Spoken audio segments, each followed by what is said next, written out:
You guys have probably not heard of this comic, but you should have. And it makes me wonder, how many other comics are out there like this?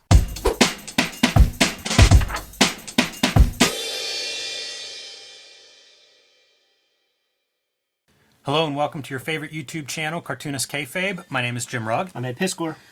Before we dive into Radical Rick, the complete episodes, I want to remind everybody that we are a daily comic book YouTube channel with over 1,600 videos in our back catalog, and you can search for your favorite creator, character, or comic books on the Cartoonist Kayfabe YouTube homepage. We've probably covered something you'll love.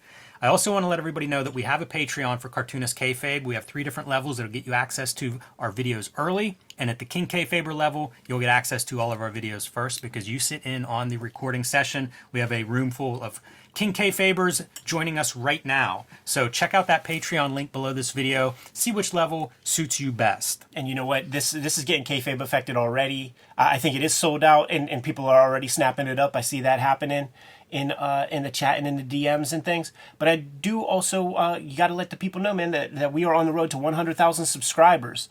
So if you can't support the Patreon, the best way to get the vids the fastest and to mitigate that kayfabe effect, because you're going to be paying out of the nose for this now that the King Kayfabers are snapping it all up, is to be on the ground floor whenever we release new videos.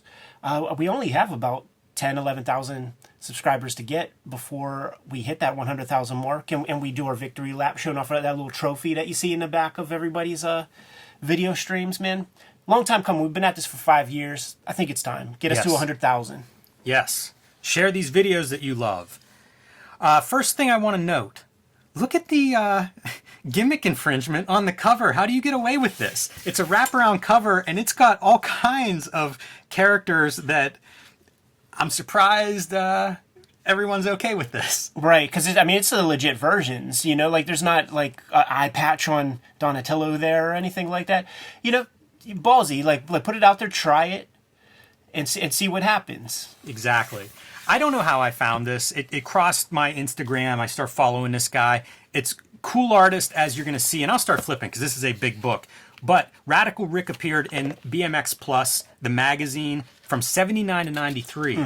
And this guy is an accomplished artist. Like, part of while he's doing this, he is a vice president of creativity at a big advertising firm in Los Angeles. He was directing Disney commercials, and he would draw this like in the mornings and stuff. It was 2 pages basically a month, and there are notes throughout here. It's a really nice collection. He put the collection together himself with help from some fans actually that provided some of the episodes that he didn't have original art for.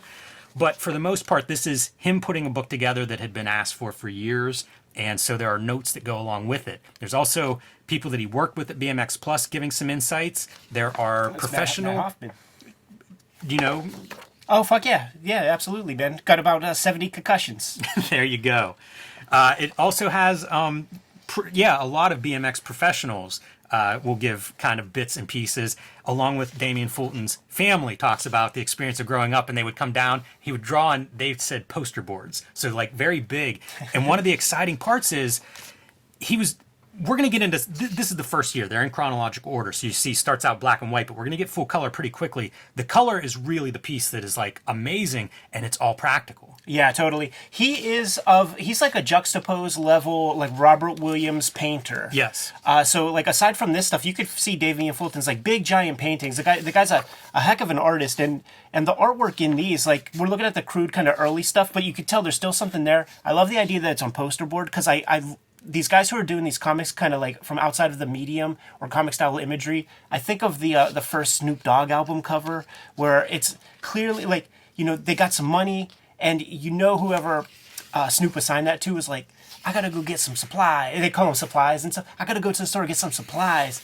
And it's all the wrong stuff that professionals would not use, because for a lot of reasons, sometimes the shit doesn't show up right in print when you shoot white light when you're doing your scans or something. But look how fast the guy gets good doing stuff like this. Yes, it really becomes a lot of fun that way. And you see the Robert Williams in here, man, from the jump, the Big Daddy Roth. Like, there is a West Coast flavor of cartooning. And what's interesting is so much of that West Coast kind of cartooning, it shows up in, like, Cartoons magazine. Yes. It shows up in places that is not proper comics. It's one of the things that I was hoping to try to sell a little bit with this collection, is this idea that, like, comics and cartooning was kind of everywhere.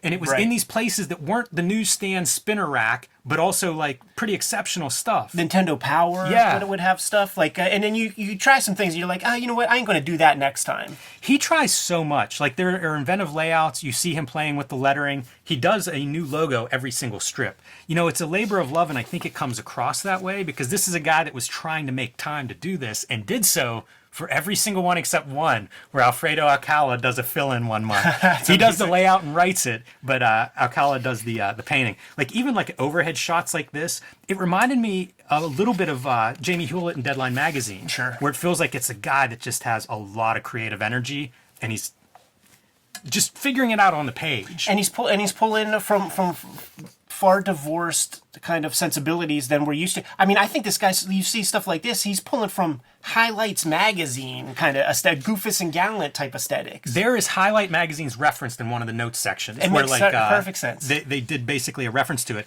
And as the series progresses, like you'll see this Cadillac turns into the Attack-a-Lack, and it has like tank treads under it, but also the supporting cast grows. Yeah. You know, so at first he has like MX Mug as his good friend. These guys, the setting here, Crushed Crank Canyon, is where Radical Rick has a lot of his adventures. And so these are two kids that are like, one of them says Radical Rick's not real, and one of them says he is. It's like Santa Claus. And so they're going to go hunting for him, you know, and they have their encounter. It's inventive, too, trying to figure out stories for this stuff. Because it's 2 pages, right? Yeah. Some of them, you know, they go on, like they're sort of like threads that continue, and sometimes they're multi-part. But this is a bully showdown with Radical Rick, and the reflection in the eyeball is fantastic, and even the close-up, almost like a John Kay kind of Ren and Stimpy close-up. Like the Bill Ray paintings. Let's see the gross zits and stuff on this guy, on this bully's face. So pretty cool stuff like that. And most of the strips have something like that to offer. You know, these are accounts of his kids talking about their experiences, one of them drawing on a half-finished Radical Rick strip. I've done that to my mom's sketchbooks when I was a kid. She had this sketchbook and she drew her dream house. And I was like, you know, this is kind of boring. And I started putting ghosts coming out of the windows and like little Draculas and stuff. Bats. She actually liked it. She did That's not. pretty good. She didn't shit on it. I could see that working. The lettering's very inventive. I'm always pretty happy with that stuff. You know, you see him trying different things. But even the action shots of like bikers jumping and moving, bikes, very hard to draw. Absolutely. And then bikes in motion, good luck. Got to keep those wheels off the ground.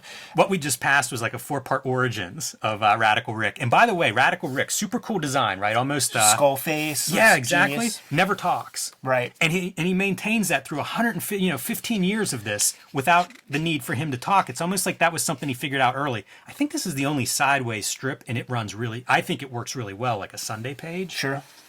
For some reason, it feels a little bit bigger to me. You can see the markers. It's pretty freaking sweet. And you know, when you have just 2 pages to do in a month, you could put a way different level of thought and care into those pages than when you're doing 20 pages a month, man. Yeah. So he's making good use of his time, and I understand he's got other responsibilities, but this is what comics can be if you put all your effort into them. Yeah, it surprised me whenever I actually got hold of this thing. Ended up selling them himself. I do think a paperback version is coming soon. So if you're watching this video and you're like, oh man, that thing's sold out, follow the guy or look wherever, because a paperback version is in the works. So you'll be able to pick this up if you want to add it to your collection soon enough. I ended up actually putting an alarm on my phone because I knew it was going on sale at like noon one day, and was like, yeah, that's probably something that I wish I had after it goes away. I do think he plays with different materials too. Like some of this stuff he talks about is watercolor. So he's like mixing up colors and things like that.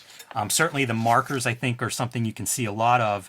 But even like trying to blend it, it makes me think of some of the European cartoonists that we've looked at, where it's like, how are you even blending some of this stuff? The tricks that we know from color, like hit that with the white highlights to really give it that kind of top glow. You'll see those little details. Very instructional from a real color material standpoint. Yeah, sure. Because nobody works this way anymore. Right.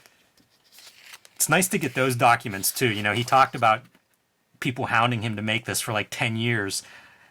It just gets lost to history, like you almost have to be your own archivist if you want this stuff to be around. Pretty cool that he finally got around to doing it. But otherwise, like, I would never see these. I'm not buying back issues of BMX magazine. And even if you wanted to, imagine the nightmare of trying to collect a run of this. Oh yeah, totally. Like there's definitely been times where like I grab a magazine like for Drew Friedman say, and I just cut out his piece and tuck it into the hardcover of one of my Drew Friedman books. Feels like cartoons, cartoon reference kind of stuff. The style, it's all there. It's so West Coast. You could just look at this and say that this is definitely some California based cartooning. We're starting to get a parody. We saw Patton, now we got some Mr. T, so he's bringing some pop culture to it. And it's Mr. TTEA. Yeah, it's surprising that you get away with what you get away with back then, because they are very, very thin in the parody department for some of the characters that show up. But it's definitely fun. Like, that's a crack magazine, Mad Magazine kind of level of fun cartooning. I have this National Lampoon magazine. It was the 80s version. Where it was Adam Kubert did the parody of Mr. T, and the splash page is him snorting a big fucking rail of cocaine on the front for like the splash page. That's funny. Yeah, National Lampoon's another one of those where like there are these outlets where comics appeared that, as a comics fan, they just didn't cross my path. Like, I never see National Lampoon, in back issue magazine. And it's so rare that I see those in a comic setting. Absolutely. And it's so important for the history of comics. Like Mike Judge, on every interview he does, there it is, as hard as hell. On every interview he does, he name checks M.K. Brown and Mimi Pond. These ladies were badass Nat Lamp cartoonists. In fact, M.K. Brown, a lot of people don't know this. Whenever the Tracy Ullman show had the cartoons, like we all know Groening and The Simpsons, but there was another cartoon called like Dr. Nagato or something like that, and it was M.K. Brown cartooning. Makes sense. And both of those were in the running for like the show, but of course the family drama's gonna win out over top of the psychologist character. Yeah, although I can see how that would work as well. Well, it did. Like there was like John Lovett, the critic kind of thing, and there was like one or two other kind of weird like USA cartoons, Duckman or something. This is one of the recurring bad guys. Forget his Scuzzer Switchblade. Man, like what a great looking character, right out of like superhero comics, practically. Yeah, man. Like he had to Razorback, I think, was Marvel's version. Got to call him that because the name Road Pig was already taken. Yes. How about that for your modeling and blending of color? Yeah, I don't know what that medium. Like there may be colored pencils worked in there too. A guy who runs an ad agency can swing the markers because like so many of the mock-ups are done that way. Right. And it's a special paper, like there's a paper that handles the saturation in a certain way that is got to have the proper tools for the trade. Great weight and body language on this stuff, which you got to have if you're going to have a guy flipping through the air and actually racing these bikes. Like there's a real attention to the physics behind this stuff. We think of it usually in comics as body language stuff, but in the case of like if you have a kinetic strip going on, it's really the weight. It's that physics of like racing around a track. Yeah, and I think a big influence must be Jack Davis. Feels like it. Yeah, it definitely feels like it. In proportions, in some of the animation. Yeah, how about that? Speaking of animation, oh man, keep your eyes peeled because number 90 is the one that is the one fill-in issue.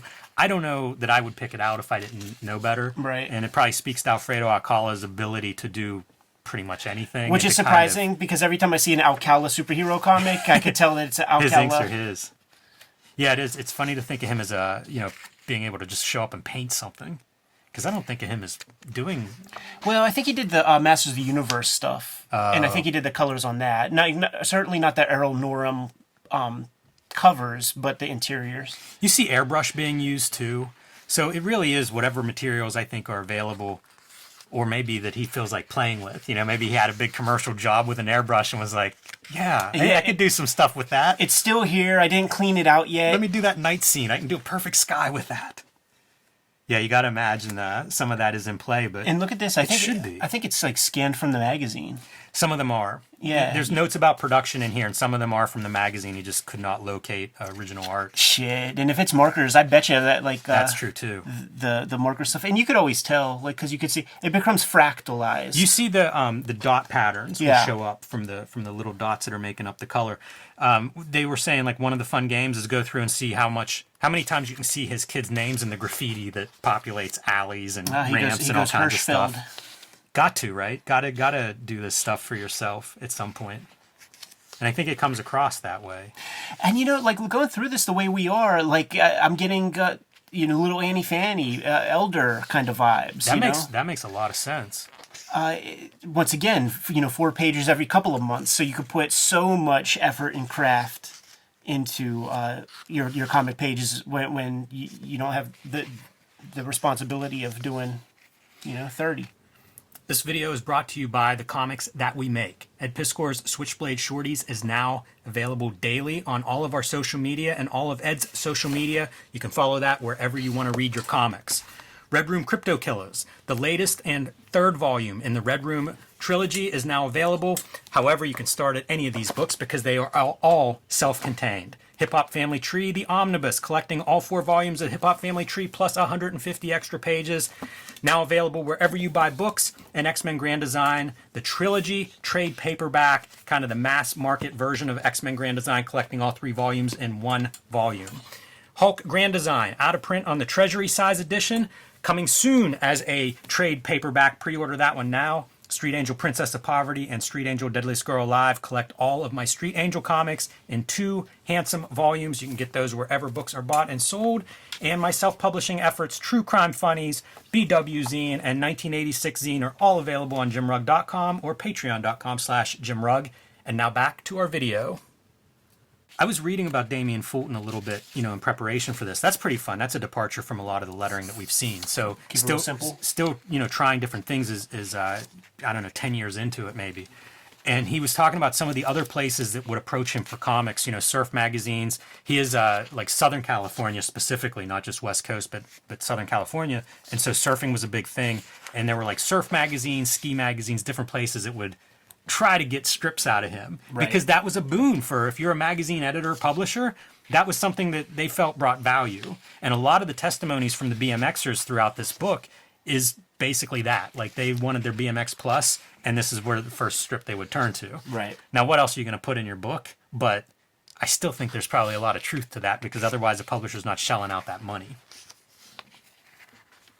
I'm getting some... wonder if...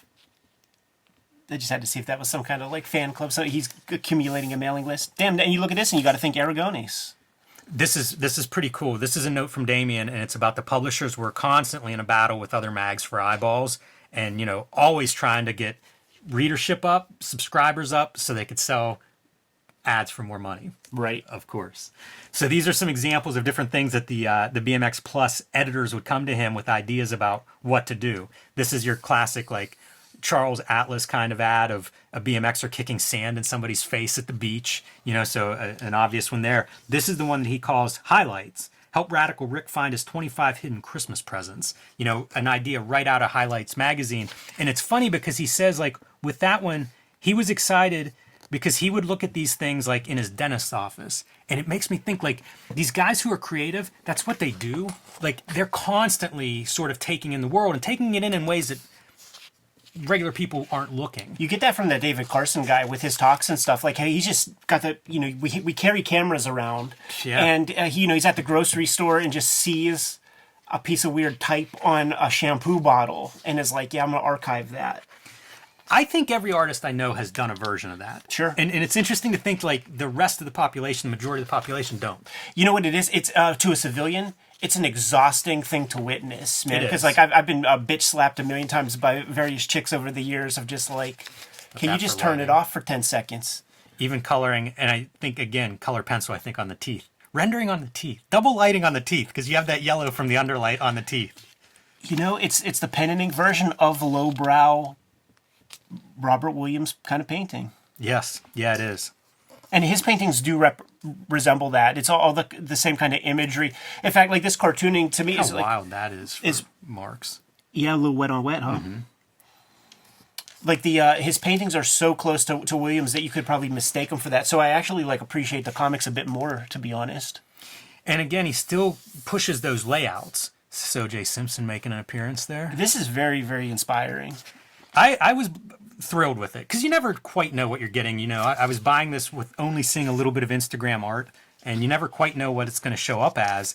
I'm thrilled with it. Like, I actually keep this on the nightstand. I'll read a couple of these at night, and they read well because, like I said, it is like ongoing. There's a cast of characters. By the time you get to this point, there's a girl that likes him. There's just a number of these. I think they have the sidekick has a sidekick. So it really does build and expand. The character becomes a bit of an icon for the magazine. I remember seeing big cardboard standees, and there was a kid I grew up with that was How wild that sky is. I was just admiring these clouds last week. There's a kid I grew up with that was a BMX pro when we were in middle school and stuff, and you would see big posters with Radical Rick and shit. I guess maybe at the BMX Plus Pagoda or something. Or maybe they sponsored some of the competitions, like at the Push. It makes so much sense if you're BMX Plus. I mean, how long would it take before this becomes like the front piece? Because what else are you gonna do? You hold up a magazine as like your sales point, like you want something that could go on a T-shirt, that could go on a big banner, that could be identified from a long distance away. And if you can do a character in a world of biking, there's one of the strips. It's an editor from the magazine, and I don't know if it's Kayfabe editor or not. But he's talking about demoing and what they do at the magazine, and trying to figure out the writer to give the demo to. And of course, he makes the mistake of giving it to Radical Rick and doesn't think. And this happens a few times, this gag. Oh, I'm not getting that prototype back in one piece, which is great. There's an attitude that goes with the character. And I think Fulton understood that understood that attitude and packed it in there. And I think that attitude is not that far away from a Mad magazine or a Crack magazine in certain ways. Again, with he never runs out of ideas whenever it comes to like just cool graphic stuff to do. Even like these soft borders and stuff. I don't know that we've seen that yet. Yeah. This feels like very Spumco-ish. Yeah, and we're getting to the early 90s. We might be there already, so it's possible this is stuff that he's seeing, and it's possible he's seeing this stuff in his professional capacity. Right. Because he is working as a commercial director and things. So, he's not just making art himself, he's also interacting with people who are art makers. Isn't that one of the great benefits of doing Cartoonist Kayfabe, dude? Is like just every week kind of instructing yourself to just like look at, 7 new things and dust shit off and take in new data and information. I love the stylized cars and get your wheels off the ground. Give us some speed. He does know those rules. It's lowrider culture too. So still it's a very honest comic. This is you can almost imagine an inflection of the dude's voice. A little Spicoli-ish probably. Yeah, and it covers all these spots from nighttime adventures to the alleys to schools. Again, you figure like, how do you turn this a different way? How do you keep coming up with a different variation on the same theme, which is always like the ongoing serial comic, challenge. And you see him answer that challenge in a lot of different ways, which I think just speaks to a super creative guy. The artwork, I thought about how to do this video, and one of my ideas was we just go from like this and skip to show the evolution style-wise of how different this is. Look at how polished he is. Oh yeah, and I'm sure these are different materials than what we saw in the first couple years of color. Getting closer to the Annie Fanny vibes, but so you could see the marker in there. Yeah, I suspect like with these pieces that you're getting maybe a little digital added on top, because I think the chapter pieces are new for the book. I see. Or newish. Maybe they're commissions and things, but I think they're newer than like the strips that are being reprinted. And we're almost wrapping up his run. If I were going to give one note on this book to Fulton, it's like I'd like to know about him stepping away. Like whenever he figured, like after the last strip, and we don't get any of that. I don't think the magazine ends in '93. No. So I wonder, like, if it was just too much family and work, and I mean, you do it for 15 years. How about that for, again, it's a Mad magazine. 12 years in, and hey, I just thought of a new way to kind of show off the cast, to take advantage of that real estate that I've been playing with for 12 years, and thought I had already pushed the layouts enough. Fantastic lettering. How Hewlett worked the exact same way. Like there will never be another Hewlett comic. Like he did his time. It's incredibly labor intensive. Certainly when you're working at this level, you make your statement. We interviewed Paul Pope, right? And when he was talking about Escapo, he was like, this is my prog rock like concept album, and like you only need to do one of those. Yeah. So this is the body of work. Enjoy it. Thank you for your service. Unfortunately, certainly when it comes to mainstream comics, the consumer churn is they never take the creators into consideration. It's always like, what's next? Well, what do you got for us next? What do you got for us next? We hear it all the time, you know? And it's like, nah, dude. Say thank you for your service. Appreciate your comic. Awesome. You know, great contribution to the medium. So good with stuff like the metal textures and everything, and, you know, inventive effects. When you see this stuff, there has to be an active sketchbook. There has to be. You can't just attack the page willy-nilly and not try some things on some test paper. Makes me wonder if he's reading comics like ongoing, because some of this stuff feels 90s image. Yeah, it does. You know, it does. It actually was like what do you call it, man? Martial law, like Kevin O'Neill type shit. You know what? You say Kevin O'Neill, and now it's like I see that in a lot of this stuff. I see an image like this, and it reminds me of like photorealism, even though if you look close, it's completely cartoon, and I think it's the lighting that makes it feel that way, which speaks again to a guy who's spinning a lot of plates to put these pages together. In the very final strip,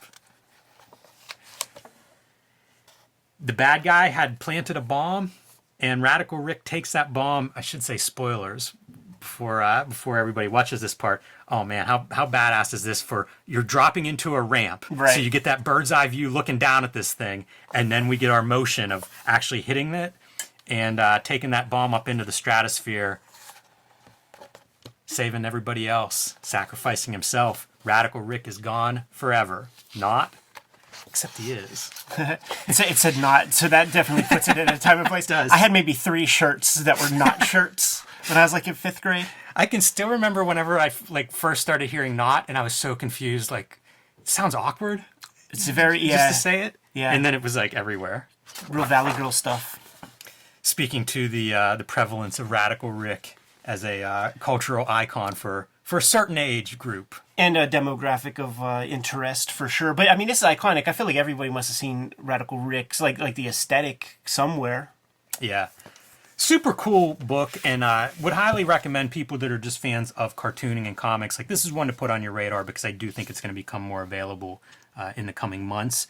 But a fantastic cartoonist, and it's wild to me to think, like, 6 months ago, I had no knowledge of this. Right. And now I look at it, and I kind of shelf it next to the Jamie Hewletts, you know, to a cartoonist I really like.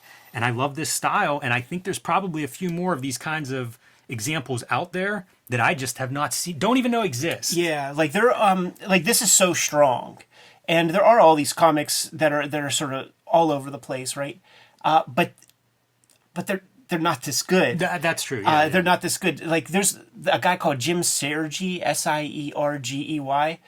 As far as I know, he doesn't have one comic book, but he would be in like every magazine. He would be in all those cartoons magazines. He would be in Joe Bob Briggs hit me up in the aughts. He had a religious parody magazine. His name's John Bloom or Broom. And the Wittenberg Door, it was called. There's fucking Jim Sergey comics in the Wittenberg Door. He's everywhere. Like, you almost, when you find comics in weird magazines, you see your Jim Sergey shit. It's crude and stuff, but like, I bet he made more money than Marvel guys, because this shit pays way more. Like a 2-page comic in BMX mag. I did spot illustrations for Dirt Rag Mag and stuff like that, and the aughts, and those paid better than comic pages, and it was a spot one drawing. Yeah.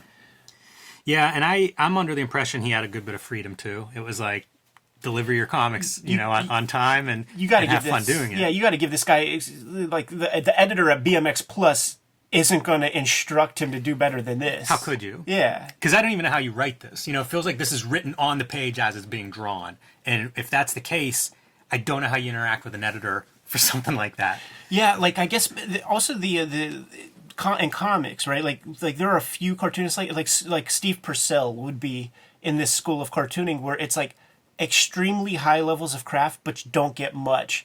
And there would be Sam and Max comics that would be included in like the LucasArts newsletter, like 2-pagers. They were color. That's where you could get this stuff. I guess they would show up in the collections, but I don't even know if those Sam and Max collections were probably super expensive at this point. Yeah, it bums me out in a way because I do think it'd be fun to see a bunch of those kind of magazine pieces, and they're just gone to history, most of them. Yeah, I do think it's very important for the culture, you know, because like that's stultifying. Like, there's a lot of complaining, and you know, we've had great success over the past couple of weeks pulling off some like real shitty old comics and just kind of cutting promos. But the truth is, man, there is good stuff out there. You just got to get your truffle hound nose into the magazines and the old flea market boxes of whatever. Yeah, absolutely. Good to go? Yes.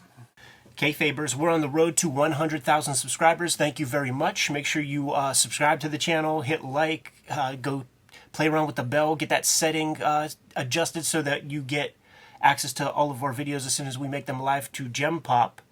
The videos are brought to you by a number of things. A part of that is the Patreon. The King Kayfabers on the Patreon get access to all of our videos before anybody else. A good number of them are hanging out with us in the live stream recording session that we are streaming privately, and that gets you even earlier access to the stuff that we're talking about.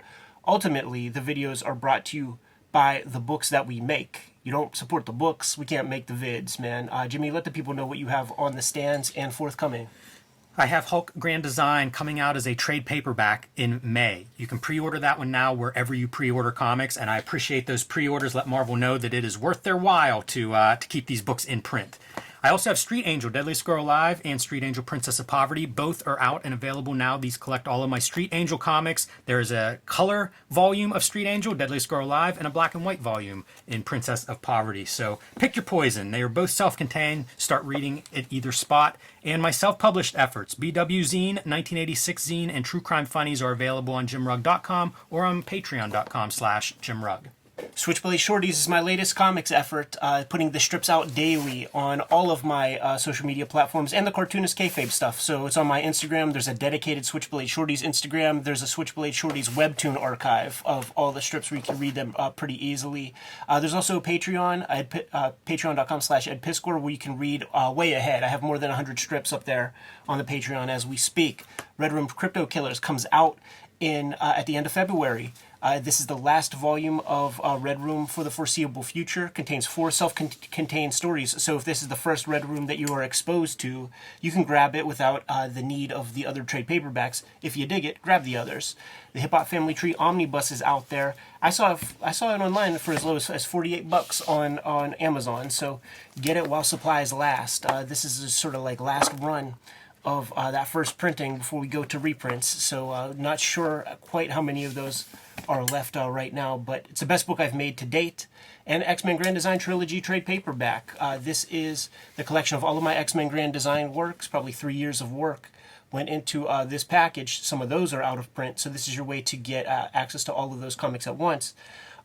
Jimmy, there are a couple of other ways that the people can directly support the Cartoonist Kayfabe channel. Will you let those people know? You can subscribe to the Cartoonist Kayfabe e-newsletter at the links below this video. You can also find Cartoonist Kayfabe t-shirts, merchandise, hats, mugs, stickers, and more at our spread shop. That link is also under this video. There you have it. A bunch of different ways to support the Cartoonist Kayfabe channel. Give the people their marching orders, Jimmy, and we'll be on our way. Read more comics.